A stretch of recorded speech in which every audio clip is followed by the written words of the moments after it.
I just thought I'd show you a little bit about the blade cover peeler. All right. So this is our blade cover peeler. All right. You can see it's got all these sort of serrations on it. That's what's used for the peeling. And it sits, it's got these two flanges there on the bottom. They sit either side of the blades. If you read on the top here, it says maximum speed 4. All right. So like your butterfly, speed 4 maximum with the blade cover peeler in. I'll talk a little bit more. I'm going to get on with what I'm going to do because I realise I've got 4 minutes of this happening and I want to talk to you about something. You don't want to just watch it for 4 minutes. So what I'm going to do, see this garlic? I'm going to peel this garlic. I'm going to do it in 2 batches because that's quite a lot of garlic. All I've done is I've pulled it off the big head, so I've got all the individual cloves there. And if you can, some of them have still got like little bits like that on the end. If you can get that off, I just find they peel a bit more easily. So that one's come off. Anyway, look, that's just what I found with experience. So I'm going to pop the blade cover peeler in, and all I need to do is pop it over. And did you hear it sort of click on there? So that's what that does. It clicks on. Just realised I've got to check my volumes up. Hold on a minute. That can go up a bit. All right, probably that's better. All right, so there it is sitting over. And if we go into the peeler mode on the Thermomix, let me just move that out the way and get a little bit closer. All right, peeler. As with all your modes, you've got information about it here. So if I click into the little eye here, it tells us this mode with the Thermomix blade cover and peeler accessory, you use it with this accessory, okay? You insert the blade cover peeler, put it in place, and then when placed correctly, there will be a slight resistance to removing it. Always place 600 grams of water into the mixing bowl and a maximum of 800 grams of vegetables. So if you wanted to check that, you go back into your scales, you swipe out of this, you go back into your scales, and you come back in here, all right? Potatoes, carrots, beetroots, or turnips. For hang on. For best results, vegetable pieces should not be larger than the hole in the mixing bowl lid. So this is exactly the same for chopping. That's the sort of size. So you want small potatoes, not huge potatoes, all right? And carrots, I would not do carrots in here because I just feel there's too much wastage, all right? Because, if you ever had tin carrots and they're a bit rounded on the ends, that's what it'll do, and I feel that's a bit of a waste. But round vegetables, and I love it for my ginger, and I love it for the garlic, okay? So, and it's 4 minutes to remove the peel. So what I'm going to do is I'm going to put in some garlic. So I'm going to do about half of this, do 2 batches. And I'm just going to eyeball water going in. So I'm going to basically cover the garlic with water. There we go. So it might be a little bit hard to see. I'll see if I can do it this way. Can you see my garlic? It's just sort of floating. It's just covered there with the water. All right. And then all I'm going to do is pop my lid on and start it. Now, it does get quite noisy. So I'm going to move away from there, away from the noise. Come over here. And just show you, let's go to this one. Okay. Now, first of all, if you do have one of these, you want to go into your profile. You want to go to your profile, okay, and you select the accessories that you own so that they are then included in the search. I don't have the Thermomix sensor yet, but I have just earned it, so I'm excited about that. So you include, this is defunct, well, it's not. If you've got one of these, you can still use it, but it is literally your sous vide and your slow cooking. It won't peel for you, okay? So just make sure you've got that included. Otherwise, when you search, it won't come up with blade cover peeler recipes. If I put next, blade cover, peeler, here we go. potatoes using the blend cover. All right. So peeling the beetroot, slow cooking your beans, slow cook beetroot as well. So peel them, slow cook them.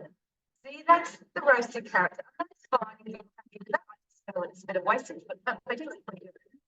Sous vide French breast. See, oh, peeling garlic. What's that? Oh, it says 1 minute. I don't think 1 minute's enough. Anyway, but I will actually go back and we'll just have a look and see how it's going. All right, I know I've done times and 1 minute was the limit. But we're coming up to the 2 minute mark and we'll have a bit of a look. Gurgle, gurgle, gurgle. All right, so I can see some actually have peeled. Let me do that without, can you see there's a lot of froth on there and some of them have peeled. So what I will do is I will, what I tend to use is like a steamer. So I've got the bottom to collect the water and I've got this so that things can drain through. And all I'm going to do here is pour this in.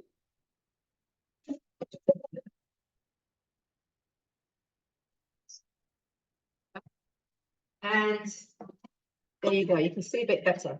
So what I will actually pull out the ones that have peeled because I don't want them to be, you know, too overdone. Now, it doesn't mean that's peeled, but it's not fully peeled. So you just need to make sure that you get off the rest of it and just take that, nick off that end. So let me just do that. See what I mean? How that end is a little bit harder. But there we go, there's number one. So I've got quite a few actually that have been done in the time in 2 minutes. So maybe start with 2 minutes. And then anything that's not peeled, sometimes they're super easy. Just, I think this one will do it nicely. Take the end off.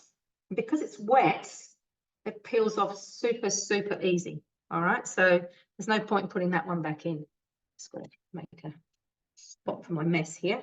That one's peeled. That one could go a bit more. So basically, you just sort out what has been done at that 2 minute mark, what looks like it's super easy to peel from here anyway, because the skins are wet. See a bit of skin left on here. This one feels like an easy one.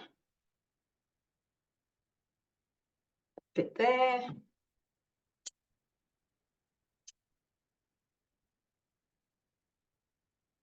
Yeah, so because the skins are wet, they generally come off. I probably could have put that one back in, but anyway, I'm halfway through now. So that's that. What else? This one looks like it's a soggy one that's going to come off easily. So you're going to get them ready. Well, pull them out.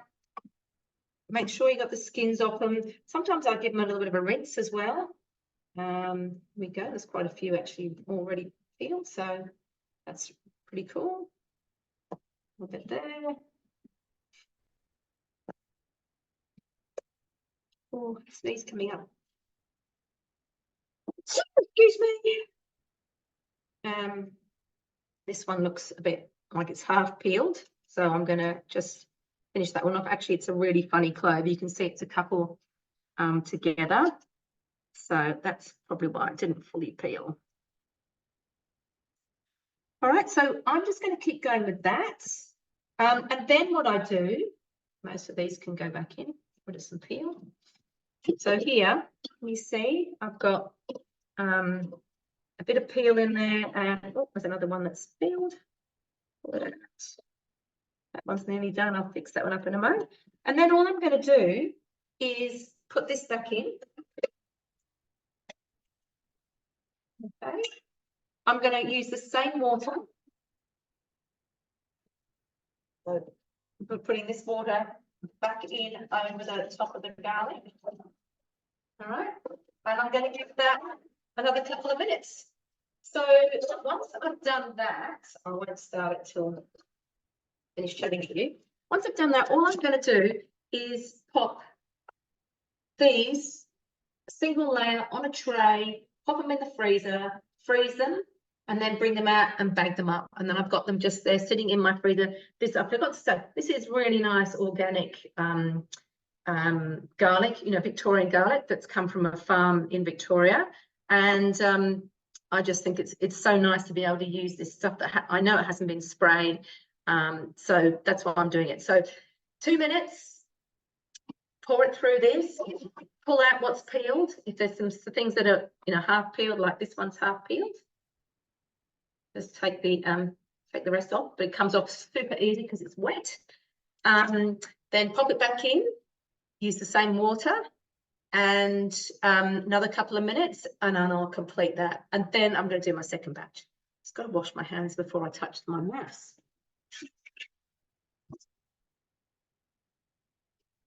All right, so it's as easy as that, and it's just awesome to have it there ready in the freezer. If you're chopping it in your Thermomix, then obviously if you're chopping it frozen, it might need a slightly higher speed. It's normally about 3 seconds on speed 7. You might need a slightly higher speed. And if you're defrosting it first, it's obviously a little bit soggy. It's not quite the same, but it is just so convenient. So I love doing it. Anyway, I hope that was helpful, and give it a go.